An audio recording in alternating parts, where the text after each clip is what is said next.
Hello, good morning, good afternoon, good evening to everybody wherever you're watching from, and Happy New Year. Happy 2026. I hope the year is going smoothly. Today, Nelly and I are here again to start another session. I think this is the first session for the year, Nelly, isn't it? The first our Yes. parent, our children, their safety session for 2026. And yes, today we are diving into a very interesting topic, which is all about helping our children explore their goals. Because you know what?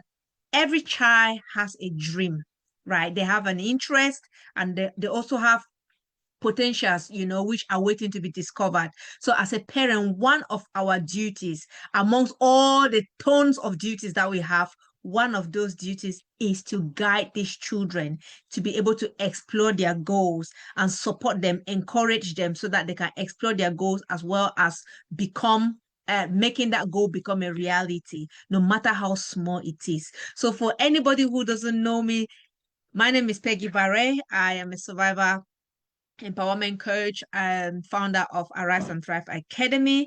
And I'm going to pass you to Nelly to introduce herself and then we can roll. Hello, everyone. Happy New Year 2026. We are so happy to be here again to continue with what we started last year. So today will be the 16th session. My name is Nelly Kwasungwi. I'm a social worker, transformational life coach, and co-director for Hand in Hand Community CIC. We are so delighted to have you here again. And like we've always done it, or we've done last year on this program, our children, their safety, we will continue. And this year, like we promised at the last session, we will go deeper into the topics that we experience, but we avoid talking about them because 2026 is no going back, it's forward ever. Definitely.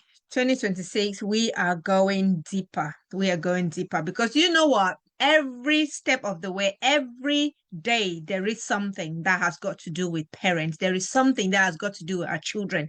There is something that is affecting them or affecting us as parents. So, yes, why not go deeper if we're going to go deeper and help a parent or help a child?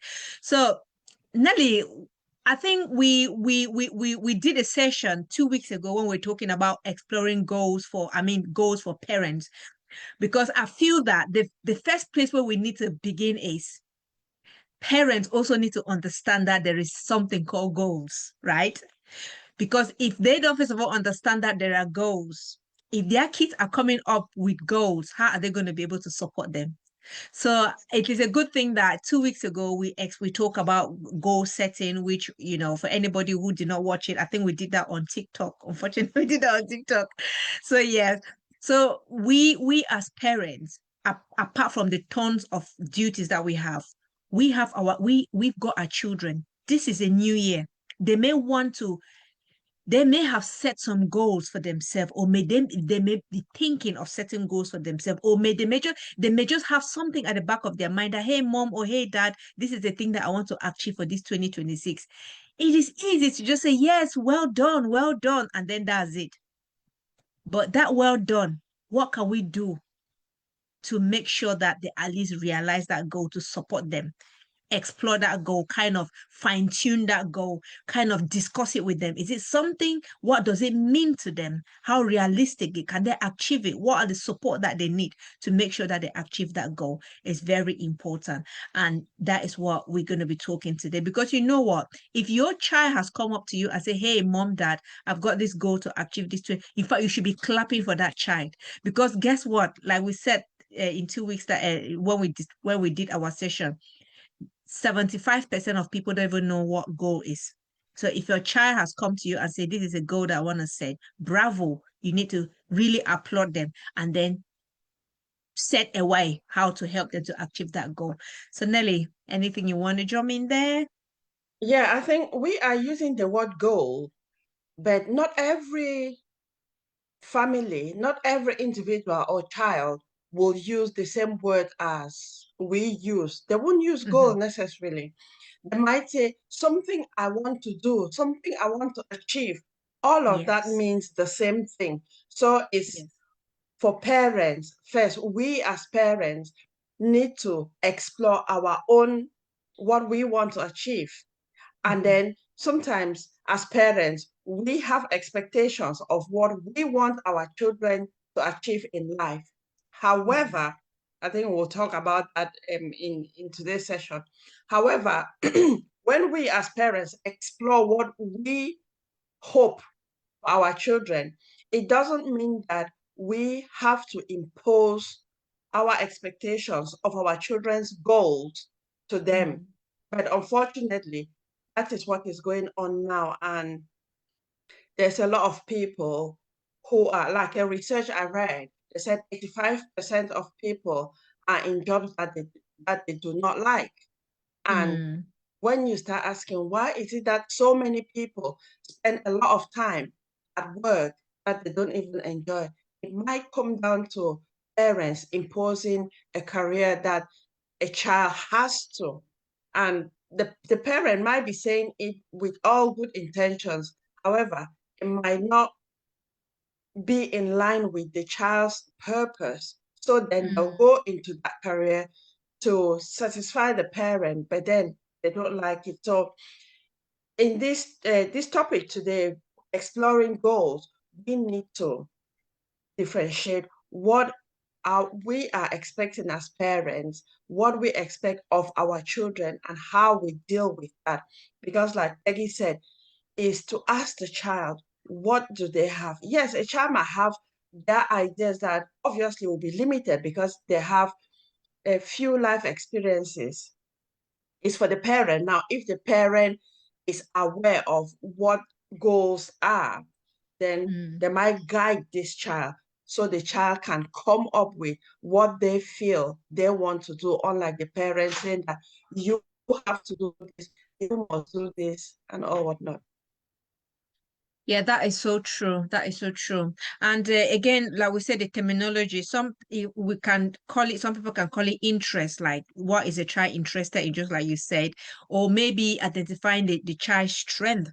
And you know, sometimes depending on age group, every child, depending on the age group, some children, well, depending on the age of that child, they will always like say, you know what, this year I want to be this, or I want to achieve this, or I want to be better at this, or whatever.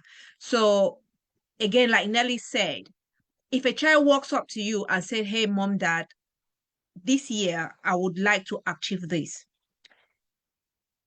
it's easier to just say, oh, well done, oh, that's good, and then just leave it like that. Maybe that child, in a way, what that child has come to tell you that I would like to achieve X or Y. They are actually maybe just saying to you that mom and dad, I want you to be my accountability partner for me to be able to achieve this X or Y.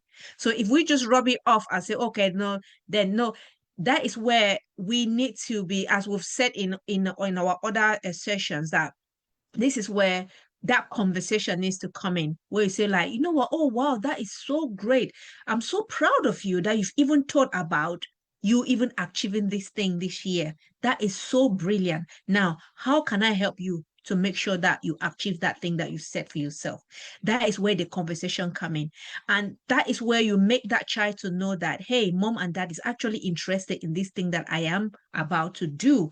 And that also kind of even put that child, give that child some more, it actually motivates that child, because that child knows now that, okay, mom is on board or dad is on board, so that I need to make sure that I work towards that thing.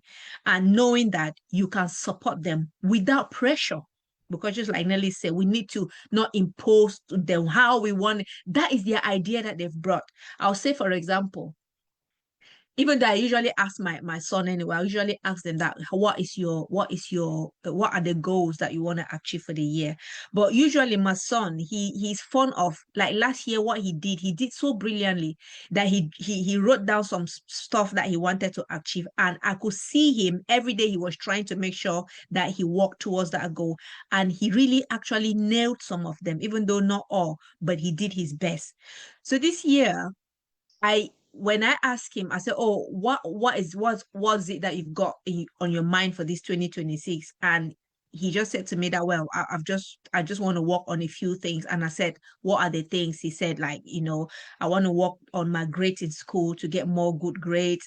I know, obviously, as parents, that's the first thing that I always say, so that but then he said, on my diet, I want to work again, improve on my diet. I want to do more exercise and all of that, which he's been doing because he's really good at that. So again, that is, and then I had to share my own that I've set for the year as well with him, just so to motivate him that, hey, you know, it's good. This is mine that I've also shared, and I'm also counting on you. Something like exercise, maybe if you're going for running, take me along so that we can go run. So in a nutshell, Nelly, what I'm trying to say is that yes, that child will come up with that interest or that thing that they want to improve on. As parents, we need to show some keen interest, that we are listening, and that we appreciate them, and that we are there to support them. Yeah. So I think Yeah, which takes us to that first question: how to help our children identify their interests and strength. So that is yeah. our first point. Yeah. I think what you've said there is really true. But when I was listening, I was just thinking, not every child or individual will think Mm. forward into the year, like for the whole Yes. year. If your child comes to you and say, "I'd like to do this," they show Mm-hmm. their interest, is to explore that, because is it just for a week? Is it Mm. just for a month? How long? So if you have that open conversation to explore what that Yeah. child wants, because a lot of the times they don't think too far. They have just a short time that they want to talk about things. But with Mm. your example, the example you've shared with your son is because you have been doing that exercise with them for a while now, so they know.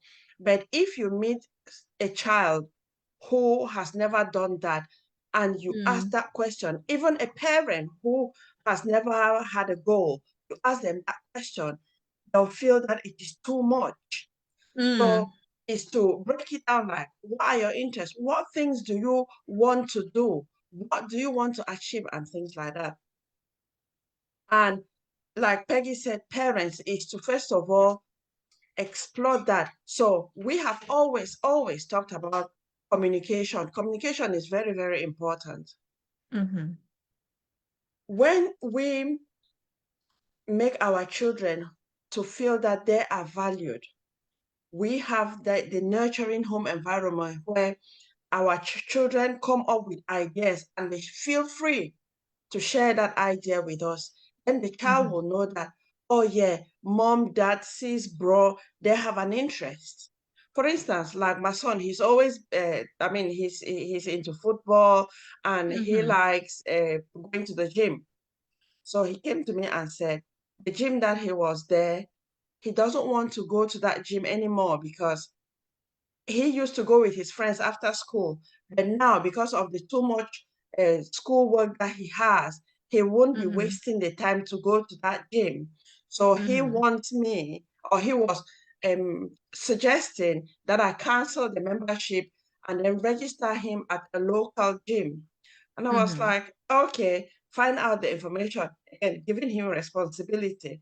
He Yeah. went, looked for all the information, and actually, he is the one who sent the email to the other gym to cancel the membership, because I'm like, Mm-hmm. okay, type the email, come and show me. So he knew that I was interested in him continuing with the gym where he Yeah. wants, and it was really reasonable. So he did not frame it as a goal, but I know that's something he wants to achieve because fitness for him is very important. So it's Mm-hmm. to be mindful of the language that children use, because Yeah. people will express the same thing but using different language. So it's for parents to help the child explore. And like we say, anything that a child has an interest in, let's not downplay it that, oh, but that's too small. Anything, if Mm-hmm. a child comes up with anything, is to encourage that child to explore what the options are. For instance, if we talk about, say, lateness or not going to school for children who don't want to go to school for one reason or the other, if the Mm, parent sits with the child to explore, because there would be a reason why a child would not want to go to school, explore that with the child, for that child to say it's because of this or that. Because if you just want to say, okay, you don't want to school and you leave it at that, you'll be making lots and lots of assumptions, and it will not be helpful to the child because they'll stay at home. Soon, problems between the parents and the child and probably the siblings. Younger siblings might copy the older sibling who is not going to school. Truanting will start, criminality might come in, and things like that. It's for mm, parents to have that conversation and ask the child, okay, you have not been going to school. Why is that? And this, when as I'm talking, I'm remembering a case that I was a social worker for this child. This child was not going to school. He did not want to go to school. When he goes to school, he would want to be on the corridors, running up and down, running on the field, distracting other children. So then he was constantly having detention or exclusion. It got to the mm, point where he was about to get permanent exclusion. And imagine if you get permanent exclusion, it will be difficult for you to transfer school. So what they mhm, do is there's a system where the name is just going off my head. They'll want to have an alternative provision to see if you that behavior can change, or if the child can get engaged in the education. mhm, So this child, they did that. The child was really, because he is hands-on, he likes doing things.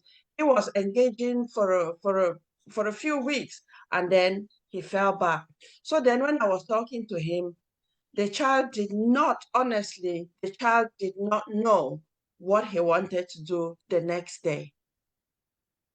mm, So that way, how will you explore interests?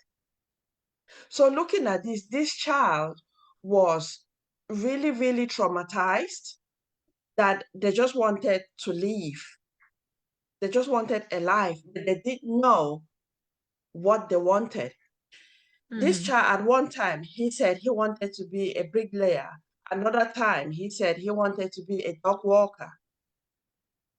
Another time, he said he wanted to be a vet.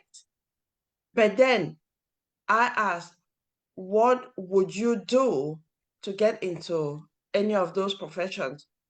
He didn't mhm, know. So you see, if a child comes like that to the parent, it's to unpick, unpick. And then if a parent has an idea, then to share that idea with that child, so then the child will start thinking more wider, and it will help the child to then say, oh, if I want to become a plumber, I need to do a course. If I want to work in construction, I need to do this and this training, CSC training, or things like that. So it's for the child. Indirectly, you are giving that child responsibility that if you are interested in this, you need to find out what you need to do, or what that career or that profession entails. mhm. What do they do? So it's for Yeah. parents. That's how they can help children to explore their interests. Mhm. And that is so true. You know, when you were talking again, it was I was just looking at the fact that it is also important that parents are observant, like we're observing our children to try and really, because sometimes you tell from what that child regularly does and enjoys it, like that when that child engrosses themselves in that thing, they're doing it with enjoyment and they don't hesitate to do that thing, then that might just be an interest or a goal or a passion, call it whatever name you want to call it, that that child would would do well in. That's something that the child loves and that the child may want to pursue, so again, that is where parents need to be observant. What is it that that child really loves doing? Is it something that you feel that, okay, you can have a conversation with that child that, oh, I've observed you, you love doing this, and tell me more about it. How do you feel when you do this thing? So when you have a conversation with that child may explore more around that thing that they love doing. And then you now as a parent is want to see now what else can you do to support that child excel or grow or kind of strengthen their, strengthen them in that area that they love. Because of course that is something that they will love to do it without any hesitation. And like we say, passion do come and go. Today, a child might love something, they may enjoy it, and then they go off that thing. Just like eating apples every day, and then suddenly you just go off apples. That is normal, that is okay. But I think one thing as parents that we need to be flexible. We need to be flexible because it can be very frustrating that you would see a child, like, for example, there was one time that honestly, when my son, the 22-year-old, he was so passionate in his football, and I invested a lot in the football. I used to take him everywhere, take him like pay subs, pay this, pay that. And honestly, the passion that he had for it, I knew that was the direction. That was the trajectory that he was going, like, he's going to become a footballer. But then it gets to a point where he just got to a point where he just said, I don't want it anymore. And I did everything. I talk, everything. I said, is it the team? I will change you team. Is it this? He said, no, I'm not interested anymore. And it was hard. It was really hard knowing after he's been there for so many years just to get up one day and just give it up. I was like, oh my God. So this is how we need to be flexible. That one thing that a child might like, may love today, and you've even invested money in that thing, they may get up tomorrow and say, I don't like it anymore. But at the end of the day, the next question is, okay, what is the next path that you want to take? And how can I support you in that next part that you want to take? And how does that next part really align? What is it that you love about this next part that you want to take? So just like Nelly say, and it goes forth nicely with the next point, which is about encouraging goal setting without pressure. That is where we've got to flow with them, encourage them. Because sometimes we'll notice that when we flow with them and encourage them, you see them explore, you see them exhibit some skills that you as a parent, you didn't even, you never even thought of, So, but in all of that, guiding them, making sure that they're choosing it for, especially if they are teenage kids or they are kids that are grown up and all of that, you can let them flow, but then make sure you keep an eye on what they're doing and making sure that it is aligning with what they really want to do and encouraging them in terms of academics. Like Nelly said, they can do a research. What is it that it takes to become so and so and so? Like my son, he said he loves chef. He wants to become a chef. Now it's about exploring. What is it that you need to do to become a chef? So it's about exploring. Does it come with school grade? For you to be able to become a chef, do you know that you need to be good? You need to at least have X or Y subjects in your GCSE, you need to do science, you need to do bio, all of those things. So that you need to start having those discussions with them that this is the path that you want to take, and this is the preparation towards you arriving at that path that you want to take. And just like Nelly said, again, when our kids come up to say, I've got an interest, or whether they call it goal or an interest, we're not looking for the massive leap of what they're going to achieve. If it means just that tiny thing that they want to achieve, if it is that they used to say maybe submit their homework late, that it might just be okay for you to be able to just make it in your mind that you're going to be submitting your homework early, your schoolwork, so submitting your schoolwork early. If you used to wake up at so and so time and you struggle to catch the bus to school, why not do it that you're going to wake up a little bit early so they can give you time to. So it's just little tiny step, but taking that tiny step, it all adds up to that thing that child wants to achieve. And we as parents, we are there to just support them, Yeah. Yeah. Thank you for that. Yeah. So as parents, there's small things that most of the times it can be easy for us to forget or to ignore because of our busy. We've got so many things that we are doing. It is important that we acknowledge our children's feelings, Mm. acknowledge their effort, separate the skills from the grades, because it is common for parents to say, for instance, if a child, if we get the results from school and say a child does not get the grades that parents wanted him to get, it is easy to focus on the fact that, but you didn't get the grades. What about the Mm. effort? So if we explore that, then that might be a goal for the child to improve on their performance. But then if we just focus only on the performance, you've just talked about pressure. In a way, we are putting pressure on the child without exploring what has made the child not to perform that well to get the grades that probably they predicted. So is to always be having that open conversation with our children. Yeah. And there is a fact that excessive pressure leads to anxiety, and it might significantly impact on children's performance because when they want to do something, let's say they have a piece of task to do, in their ears or in their head, they will feel that pressure that they need to have this grade, they need to perform better. So then they are being distracted from doing the actual work to trying to do better, focusing on the performance. You can't get the performance when you've not done the actual work.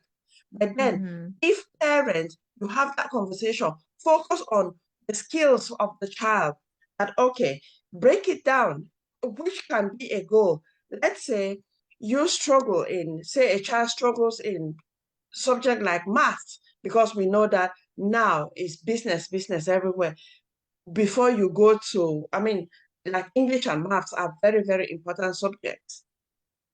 So if a child does not perform well in maths, it's not that the child is dull, it's just that Mm. probably the child gets distracted, it's not focused and things like that. As a parent, you can break that down with the child. Like, okay, if you see this math question, what do you do? So parents is to invest the time to sit with your child, to break it down, because when we look at it from a bigger perspective, it is frightening. But then Mm. when you break it down with the child, then the child starts seeing it in bits and pieces. And when we are setting goals, that's exactly what we do. Because even if we have a 1 month goal, we bring it down to daily goals. So then it looks smaller, that each day probably is to take the first step. The next day, you take another step. That's just the same. So when we explore this with our children, we are helping them without labeling it that setting goals. But in actual fact, that is what we are doing, because we are breaking the task into Mm-hmm. smaller chunks. So then our Mm-hmm. children understand how to do it. And by, say, when they are writing their exams or when they have the next assessment, the results might be different because they have already been doing the preparations. So again, that's a way of setting goals. You don't have to label it at goals, because goals seems too formal, but it's just Mm-hmm. what they have to do or what's there for them to do. Yeah. That is so true. And yeah, and I think another important aspect of it, which of course bring us nicely to number three, which is about supporting dreams while teaching resilience. Because I feel that in our world of today, they the Gen Zs or they've made the I think if you look at the society today, a child inside the head of most children is like, I just want to grow, I just want to get money. I just want to make money. I just want to make money. Yes, it's great to make money. Or I just want to get this career. Yes, it's great. You can get that career. I want to become X and Y. Yes, it's great. You can become that. But one thing that our children fail to know is that for you to achieve that thing is a journey. And that journey involves thorns. That means there are days that you're going to fall. There are days that you're not going to like to do it. There are days that it's going to be traumatizing for you. That journey is tough. One thing that the society or we maybe as parents, we don't prepare our kids, or we need to learn to prepare our kids, is mental resilience, to teach them that no matter how tough it gets, don't just focus, yes, on the dream or on the goal. Don't just focus on, yes, I want to have this thing, but think about the days that you may not feel like doing that thing. What are you going to do? Think about those days that maybe when your mood or your feelings or your emotion is going downhill, how are you going to pick yourself up? Think about those things where it's not just about going to work for an employer. It's about the things that not everybody else wants to do. And I mean taking initiative or common sense, or just like, how can I stand out to be different? You know, what are the things that I can. So it's about learning life skills. So again, what I'm trying to say is that, yes, our children as parents, why supporting our kids to achieve those things that they've set for themselves that they want to achieve, we need to also prepare their mind for the rainy days, for the days that things are not going to be okay. How are you going to pick yourself up? Because I feel that the rate of, well, I haven't looked at the research, so I'm not going to quote any data or quote anything, but I do feel from my own personal experience and what I see with my children is that our bounceability ability is how can I put it?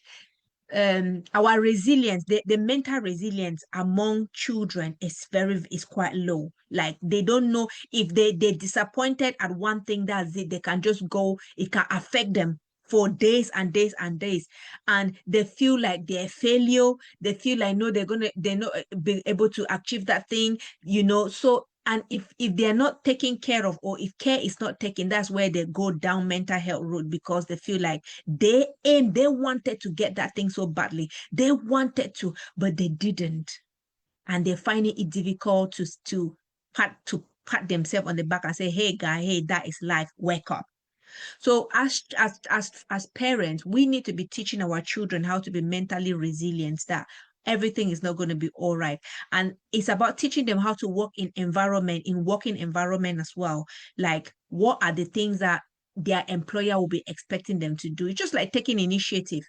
If your employer is just like, if your employer is going to be telling you one and the same thing all the time, and they're repeating one and the same thing, and you're not really acting on that thing, what do you expect? They're going to sack you, So these are some of the things that we need to be telling our children, preparing them for that work life, or preparing them for whatever business life that they want to, whichever way, they need to have that life skill and that ability to bounce back when things get tough. I don't know if that makes sense, Nelly. Yeah, it does. It does. Thank you for sharing that. With the resilience and the society now, people just want instant gratification. Mm. And this is not a blame to anyone, it's where we found ourselves. From my own perspective, I feel that as parents, we have a massive role to play, because we need to, first of all, look at what we are struggling with regarding our resilience. Yes. Because we cannot be here struggling to manage our emotions and then looking at our children and say, you need to manage your emotions, you need to be resilient. It doesn't work that way, because the children learn from the parents. If the parent is not resilient, they cannot expect the child to be resilient. Yes, the child might learn from school, but how far will that go? So it's for us to start learning. There's massive, massive support out there. you don't need to know everything before you start supporting your child, because once you start that journey to be more resilient, things will start changing. Because let's say you are a parent. Okay, I'll talk about myself. There was a time where I could not discipline my children because I was so low. When a child did something and I wanted to talk to them, I would cry. That's how low I went.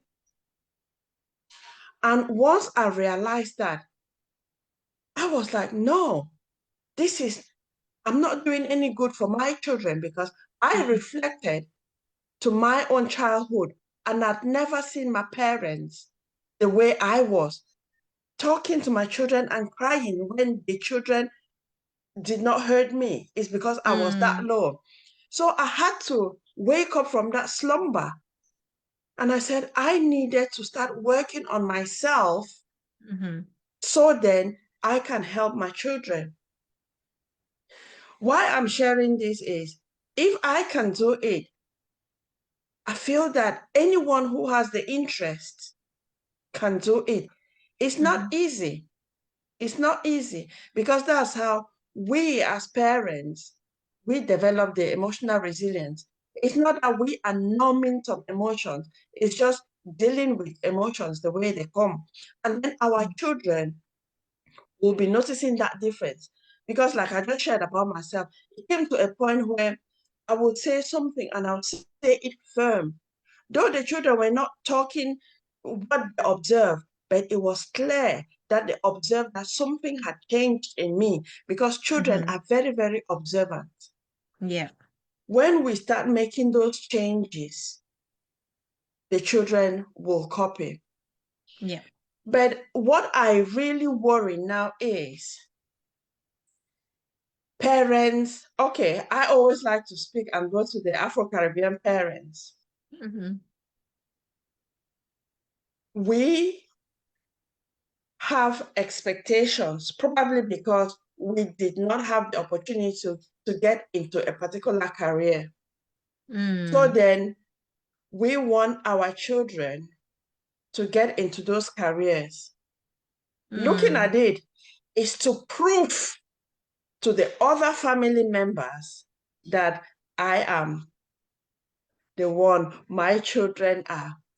That boastfulness, which is coming from a place of scarcity. But then the pressure is on the child, because the child will always want to please the parents, but then they are really, really struggling. So if the child comes with their dreams, what they want, is for us parents to sit and listen and explore. And we need to be learning, because you cannot explore what you don't even know yourself. So parents, we need to be educating ourselves over and over. For instance, I mean, like my children, I learn from them. They challenge me a lot. They challenge me a lot. It's like one of my children came and said, they have just realized that we don't have financial literacy, that our financial literacy is very poor. I said, yes, I put my hand up. I said, you are 100% right. I said, our financial literacy is very poor. I said, yes, I realized it some years back. And that is why I went back to start learning. I mean, it's like I'm in school learning about business, because that's not something that I've ever done. And entrepreneurship is just a strange thing.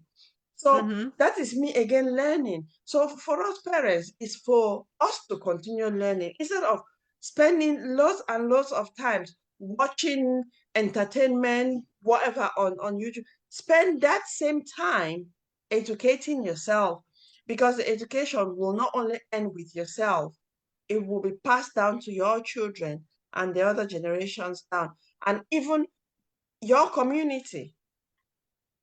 And then it will help you to promote the dreams of another child who does not know the other options that are available. Because yourself, when you educate yourself, you might have an idea. And then as you continue educating yourself, finding out new information, you realize that there are more options out there that your child or someone you are supporting in the community can follow. So all about it is educating, not that you need to go to a formal school. We have phones now. If you are watching us on a device, you can use that same device to educate yourself. There are free learning platforms that you can Yeah. go there and learn, or even doing, even on Google, go on Google and research, go on YouTube. Just massive, massive information. I think now we are just flooded with lots of information. And if we don't have an idea, it's because we don't have the interest. Yeah. But yeah, I And think that is so true. that's mm, Yeah. That is so true. And when you were talking about, I think we are in the our technology age today. There's no before people used to say, "Oh, so and so is there's nothing as illiteracy this yeah," because anybody who chooses not towards illiteracy, first of all, is lack of knowledge on something. So we've got it today in our palms. If I get up today in the morning and say, "Hey, I don't know this term. What is this term?"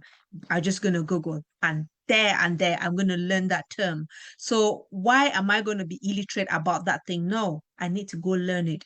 I was listening to a podcast by Oprah Winfrey and I think Otto Brooks, and they were talking about this book that they wrote together. And Otto Brooks made a mention. I think he said, social media is the junk food of social life. And many people are actually eating that junk food. And it's true. Social media is just the junk food of social life. And some people, especially us parents, we're talking about parents because here we focus on parents. And parents, we're tempted sometimes that we can be eating a lot of that junk food in such a way that we start developing all sort of illness or ailment or going even unhealthy because we're eating a lot of unhealthy food. We're just consuming and consuming and consuming junk food without actually thinking that, hang on, where is the protein? Where is, where how can I balance it? And he was talking about, we need to be able to live a balanced life where your purpose. And I think in fact I'm going to outline that point and bring it on. It was really interesting the way he analyzed it, how we need our purpose because purpose was a nutrient, and then we needed something else which was a nutrient. If we are not feeding on those things, then of course we become, again, you know what it means when you eat junk food too much.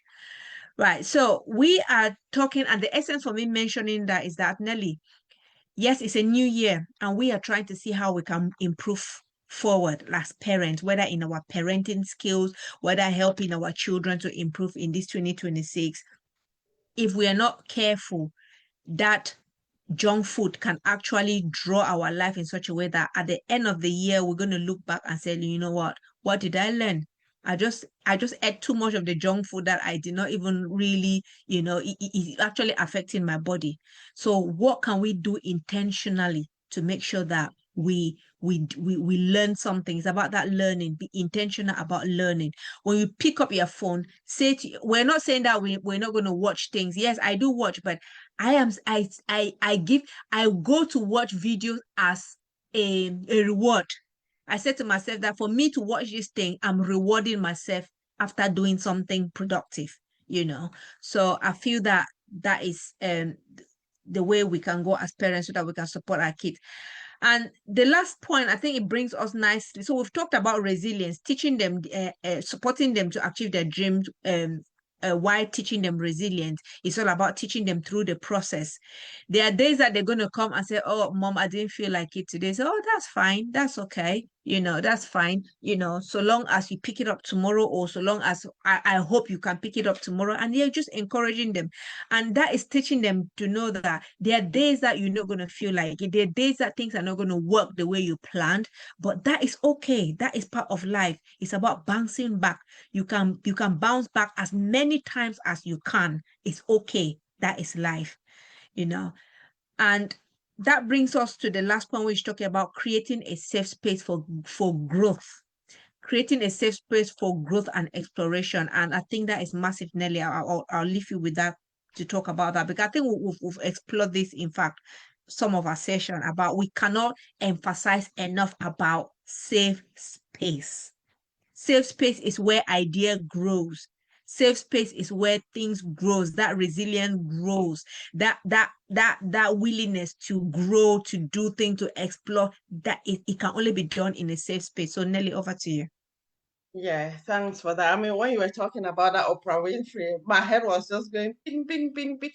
Because when we talk of junk food, we might think that is junk food, but it is junk food for the mind.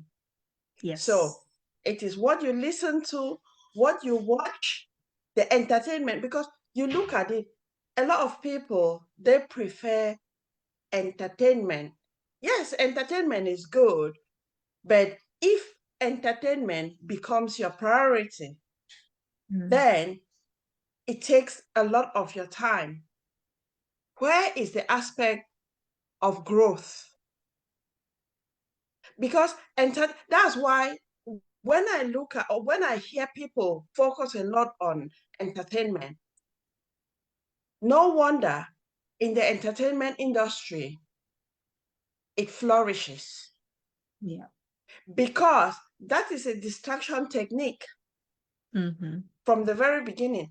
It is a distraction technique because they will they will provide information that is attractive to people, which is why, like, if you come up with I would say a funny video, it will go viral.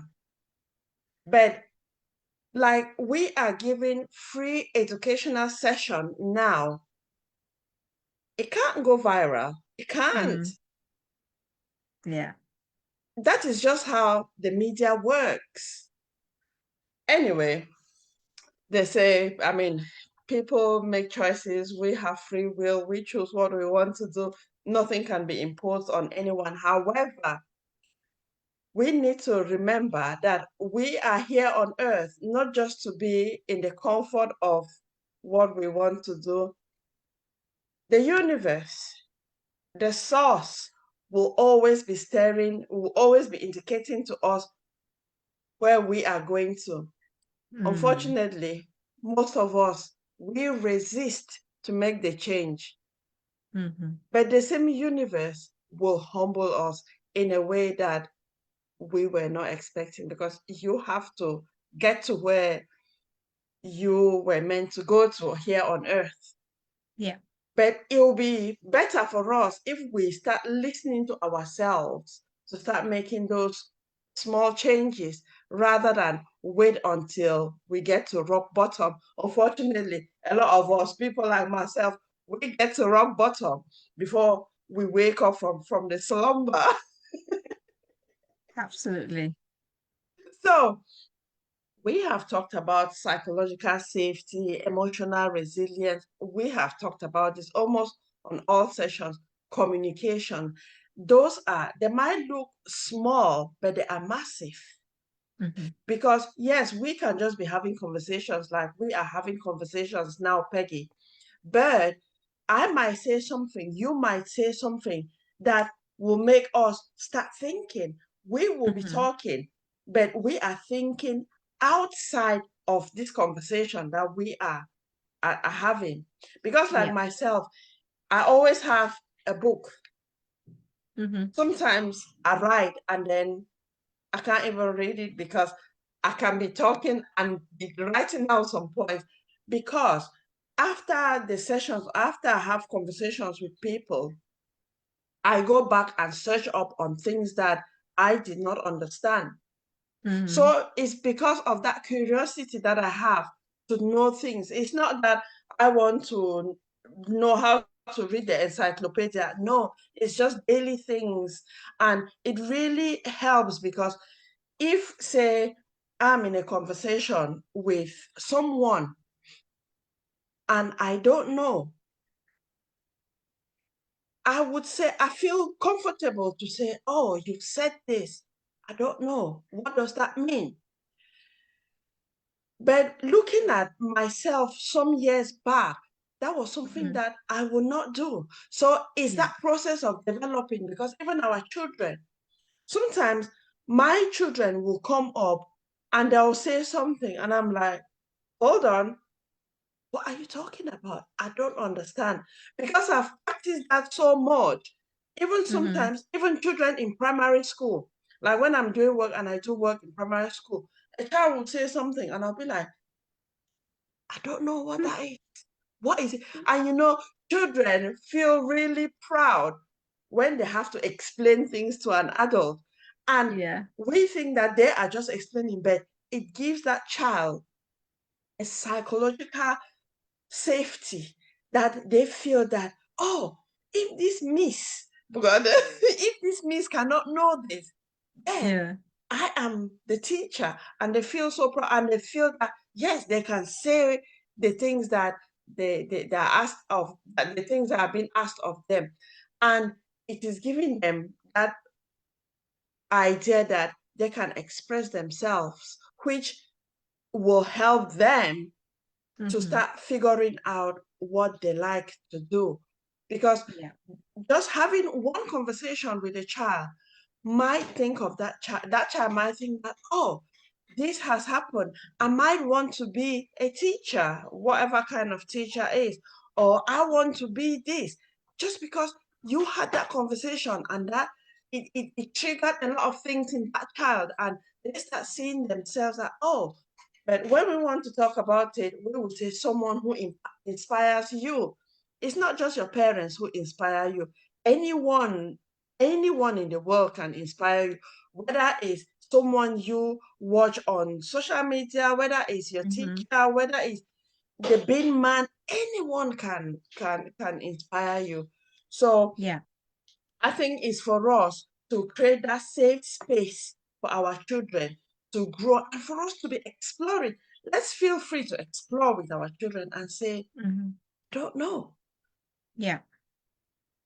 And talking about safe space as well, we've talked about the psychological, the emotional, the mental safe space. We're talking about the physical safe space as well, which is very important, because at the end of the day, our kids, they need some energy. They need to eat food. They need to live in a clean environment. They need, the basics that they need. They need to dress warm. They need to, so all of these little things contribute as well to them feeling safe.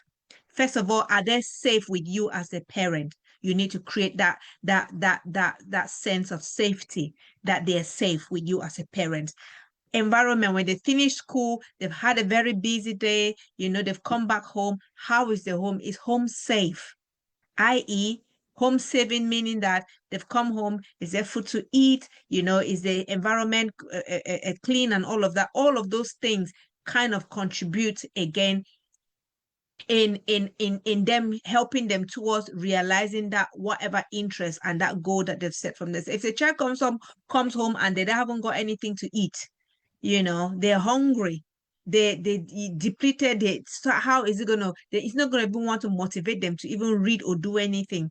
So as parents, we also need to be conscious of that. Yes, I know it's hard sometimes. To be honest with you, it's hard. I always say, even as much if you cannot, this is where we need to kind of make, even if we cannot cook like every day, but at least we just need to make sure that at least there are things that the child can also have hands on. The child can go to make something for themselves or something. Whichever way it is, we need to make sure that that home is safe. They feel comfortable, and at least they know that they've got something that they can eat. I'm saying this for a reason, because I've seen families where it's not as if they don't have the money, but they don't prioritize. They don't just put priority, like for example, food first. They don't prioritize that. They prioritize on other things first. And just like Nelly was saying, things that we want to show others that I also belong, or I can also do this, I can also wear this, I can also, yeah, you focus on those external things, which now drains the small budget that you've got, and then you cannot afford for food. you know Sadly enough, that is happening. So it's about, I don't know, us living the food first, prioritize home first. Are your kids happy first? Are they conducive? Do they have what they need? And then, yes, the rest, if you know that, okay, they've got what they needed, there's no harm to get maybe that pair of nice handbag or that pair of nice what, at least that is a way that as parents, we can help our children explore and achieve their goals. And it's when we do that, first of all, what example are we teaching our children about priority?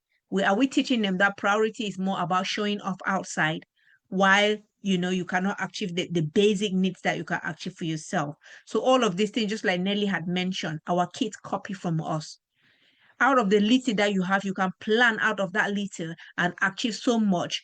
In a way, that's what you're teaching that child, that it doesn't matter how much you have, it's about what do you do and how do you plan from that little that you have to be able to achieve what you want to achieve. So that is a lesson in itself. Yeah. Yeah, thank you so much for that. Yeah, you know, like we've talked about at the beginning, it's 2026. We are going to say the things that we do, not we, like in our community, that is Mm, not showing a good example to our children. And we'll say it as raw as it is.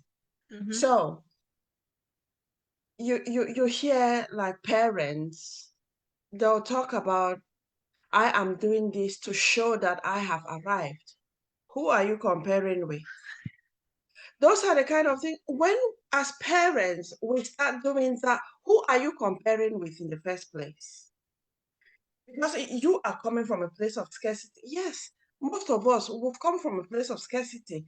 But then, instead of you comparing with other people, you need to compare just yourself with yourself, how you were yesterday. So work mm-hmm. on your growth. Instead of Yeah. comparing with other people, say, I want to show that I have arrived. Where were you traveling to? Where were you going to? So those are some of the kind of things that we need to be very mindful of, because whatever we are doing, our children are seeing. So Mm-hmm. then, if we are that kind of big-mouthed parent and we are just talking without control, what do we expect of our children? Mm, Are we helping our children to set the goal that they will be insulting other people? What are we actually doing? mm, Sometimes some parents act this out, but they don't want to take the responsibility. They'll put the blame on others. mm-hmm. And when, unfortunately, children become wayward, one parent will be blaming the other parent and vice versa. We need to stop all that in 2026. Each Mm, parent take a responsibility.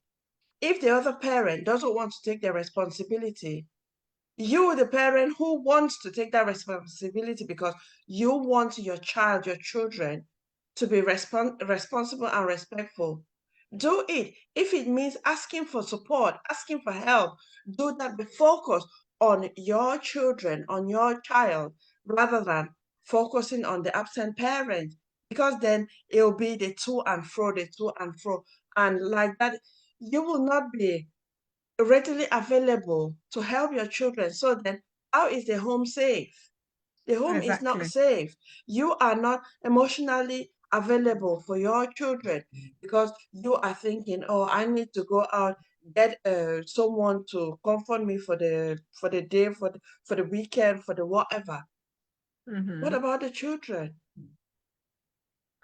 That is so important, Nelly. And like you say, honestly, this 2026, we're gonna, because I feel that there's some things that when we do it over and over, our parents do it over and over again, and they're getting their own self gratification from that thing while minimizing the impact that is actually causing on those around them. Sometimes, well, at the end of the day, it's about consciousness, waking up to the fact that this thing that I'm doing is not right.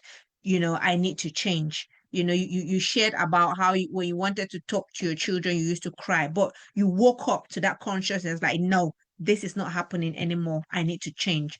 It's just about, this is what, especially all among parents, Afro-Caribbean parents, we need to be conscious, because there's a lot of some negative competition out there, which is just, it just make us not prioritize what is important for our family and our children.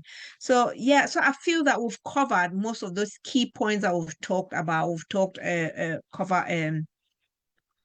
about how to help our children identify their interests and strength. We've talked about, you may not call it goal, you may just call it maybe an interest or maybe something that they want to achieve. It doesn't matter the name, but at the end of the day, they've got something that they want to work on. And how can you help them to achieve that thing? And we've talked about how to encourage them to set that goal without any pressure. Allow them, let it flow, and then we're just there by their side to support them to ensure that they achieve that. We've talked about also making sure that we create a safe environment for them, and the safe environment, i.e., goes about mental, psychological, physical environment for them. And have I explored all the points? Did I miss anyone? Yeah, you've explored. No, you've not missed anyone. You've explored Yeah, all the points. But just one yeah. thing that I want to say that's very common within the Afro-Caribbean community is that parents, we like to compare our children to other children. That is so, Mm, so damaging. That is so damaging because the child you are comparing your child to, you don't know the conditions that that child is going through. You don't know how yes, nurturing or not nurturing that child, their home environment might be. So focus yeah. on you. What are you doing wrong? Because even if wrong is being done unto you, what is your contribution? Staying silent when things are going wrong, that is your contribution to whatever is going wrong. It's for us to Mm. wake up, focus on our children, because we need to be helping our children to develop their own interest, develop their own personality, and become independent. So that's just what Very I true. wanted to add. Yeah, that is so true. That's so true. And we're going to be talking more on that, Nelly, as we go along. We're going to be exploring more on that. So yes, so yeah, we've kept it 1 hour, just over 2 minutes, because remember that is our goal for this year, that we're going to be keeping it strictly to 1 hour. And we hope that we've helped you. We hope that the content that we've shared today, if you come across and you're just watching, if you've learned something, heard something, that you're inspired, then of course, share it with others so that they can learn. Leave a comment. If you have any questions, leave a comment. If you want us to be part of the panel, that we can, come on the Zoom panel and then we have a discussion, leave us a message, because this year we're looking for more parents. In fact, we're going to be reaching out to more parents so that it's not just going to be me and Nelly. At least it's going to be with one parent, or either a professional or whichever that we can invite. So I think, Nelly, that's a goal that we want to set for ourselves, that Yeah, every 2 weeks when we have a session, at least maybe we've reached out to somebody who can join and be part of the discussion. So yeah, so that is a goal that we're going to set for ourselves. Meanwhile, thank you for watching. And we hope that we'll see you again in 2 weeks' time. But I think we're gonna have our session again, navigating single parenting, where we're gonna drop the flyer soon again for that session. And yeah, I don't know, Nelly, whether you have anything to add before we call it a day. yeah. I just want to say thank you so much. What we'll be talking, like what we are talking about, we are not blaming and or shaming. We are just Hmm. saying the simple truth. So you can wake up, because we want the best for our children. Because Hmm. with our children, I mean, stronger families, we will produce a stronger community. So when we are talking, we are not pinpointing on you or pointing a finger on you or you feeling guilty. It's just that we want you to wake up, because I have been there, Peggy has Hmm. been there. We Hmm. woke up, and now we want to help you to wake up as well, because we And are we're still looking at learning. our We're children. still, We are, yeah, yeah, we are we're still still a work learning. work in progress. Work in progress. Yeah, I like that. We are work in progress. So thank you so much. And we look forward to seeing you in 2 weeks. Thank you. You take Thank care. you. Take care. Bye.